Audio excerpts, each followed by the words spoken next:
для простуды, от кашля. Мышечный солодка бар. Солодка корень, ол значит, что делает ол мынау отхаркивающий жаңағы не это самое, да? Отхаркивание. Бүкіл жаңағы бронхолегочные барлығын жаңағы көмектеседі. Кашль тоқтатады. Здесь употребление 10 грамм теплой водой разбавляете и пьете.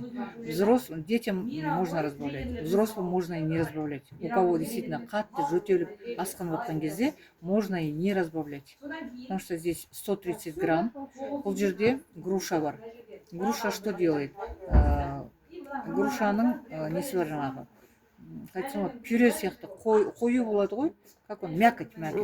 Правильно сказать. Мякоть груши. Вот это что делает? Когда при простуде адам сүйегі прям сынып ауырады ғой. Плохо прям, да? Вот все тело болит. Мы что делаем в кезде? Бежим в аптеку, немесил берем. Немесил это что?